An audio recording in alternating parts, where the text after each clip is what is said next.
नमस्कार मित्रांनो, माझ्याप्रमाणे तुम्हाला देखील रोज काय भाजी बनवायची हा प्रश्न पडत असेल तर ही खानदेशी भरीतची रेसिपी फक्त तुमच्यासाठी. त्यासाठी एक वांगं स्वच्छ धुवून घेऊन त्याला तेल लावून ते छान भाजून घ्यायचं आहे. वांग्याला दोन्ही बाजूला तेल लावून वांग्याची स्किन पूर्ण खरपूस भाजेपर्यंत वांगं भाजून घ्यायचं आहे. ही खानदेशी भरीतची रेसिपी तुम्ही नक्की ट्राय करा. ज्या लोकांना वांग्याची भाजी आवडत नाही त्यांना देखील हे भरीत नक्की आवडेल. या भरीतमध्ये आपण एक असं इन्ग्रेडियंट वापरणार आहोत की ज्यामुळे या भरीतची चव अजूनच जास्त चांगली होईल. गॅसचा फ्लो थोडा कमी करून वांगं दोन्ही बाजूनी पलटून छान भाजून घ्यायचं. त्यानंतर 2 टोमॅटो देखील भाजून घ्यायचे. टोमॅटो लगेच भाजतात त्यामुळे मी थोडे उशिरानेच टोमॅटो गॅसवरती ठेवले आहेत. टोमॅटो थोडा भाजला की त्यावरती लगेच एक लसूण देखील ठेवून द्यायचा. टोमॅटो आणि वांग्याची स्किन अगदी एकदम काळपट होईपर्यंत भाजून घ्यायची, नाहीतर आतून ते कच्चे राहतात. 15 ते 20 मिनिटात वांगं, टोमॅटो आणि लसूण छान प्रकारे गॅसवर आपण भाजून घेतलेलं आहे. त्यानंतर वांगं, टोमॅटो आणि लसूण एका प्लेटमध्ये काढून घ्यायचं आणि थोडं थंड होऊ द्यायचं. खानदेशी पदार्थ कोणाकोणाला आवडतात मला कमेंट करून नक्की सांगा. वांगं थंड झाल्यानंतर वांग्याची काळसर झालेली स्किन काढून टाकायची. वांग्याची स्किन काढून घेतल्यानंतर टोमॅटो अगदी स्वच्छ पाण्याने धुवून घेतले तर टोमॅटोची स्किन देखील निघून जाते.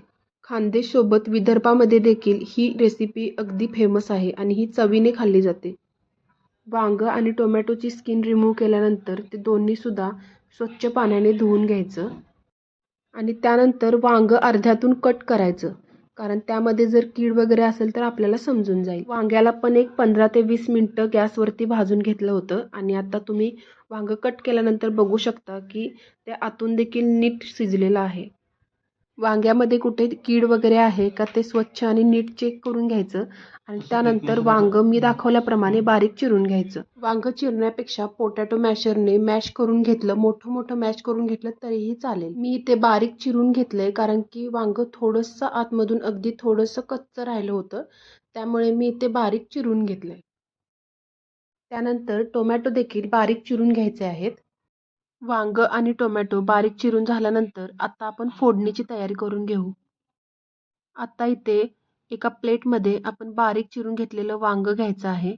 त्यानंतर एका प्लेटमध्ये बारीक चिरून घेतलेला टोमॅटो व एका प्लेटमध्ये बारीक चिरून घेतलेला कांदा घ्यायचा आहे. व इथे 10 ते 12 लसूणच्या पाकळ्या देखील घ्यायच्या आहेत. त्यानंतर गॅसवर कढई ठेवायची व कढई गरम झाल्यानंतर त्यामध्ये अर्धी वाटी तेल टाकायचं. तेल गरम झाल्यानंतर तेलामध्ये 2 चमचे जिरे टाकायचे व बारीक चिरून घेतलेला कांदा टाकायचा. कांदा थोडा अर्धवट भाजला की त्या कांद्यामध्ये बारीक चिरून घेतलेला टोमॅटो घालायचा. त्यानंतर कांदा आणि टोमॅटो तेलामध्ये एकजीव करून घ्यायचं आणि छान भाजून घ्यायचं. टोमॅटो तेलामध्ये गळला की त्यामध्ये 4 ते 5 लसणाच्या पाकळ्या टाकायच्या. त्या थोड्याशा मॅश करायच्या आणि त्या तेलात टाकून घ्यायच्या. परत लसूण भाजेपर्यंत मिश्रण हलवत राहायचं आणि त्यानंतर त्यामध्ये चिमूटभर हिंग टाकायचा. खरं तर हिंग सुरुवातीलाच तेलात टाकायचा होता, पण मी विसरले होते म्हणून मी आत्ता टाकते. त्यानंतर यामध्ये एक चिमूटभर हळद व 1 ते 1.5 चमचे लाल तिखट घालायचं. लाल तिखट तुम्ही तुमच्या आवडीनुसार देखील घालू शकता. मी इथे 1 ते 1.5 चमचे घातलं आहे. त्यानंतर मॅश केलेलं वांगं घालायचं आणि मिश्रण थोडं एकजीव होऊ द्यायचं.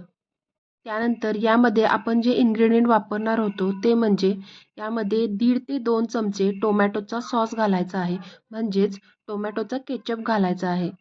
टोमॅटोच्या केचपमुळे भरीतला छान आंबट व गोड अशी टेस्ट येते.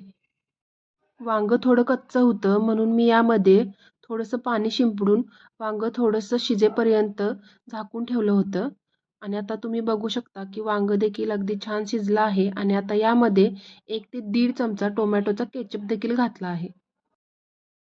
आता परत हे मिश्रण एकजीव करा आणि त्यानंतर त्यावरून भरपूर अशी हिरवी कोथिंबीर घालायची व भाकरीसोबत हे भरीत तुम्ही नक्की खाऊन बघा, तुम्हाला नक्की आवडेल. रेसिपी आवडली असेल तर माझ्या व्हिडिओला लाईक आणि चॅनेलला सबस्क्राईब करायला विसरू नका. परत भेटू अशा नवीन एका रेसिपीसोबत. थँक्यू.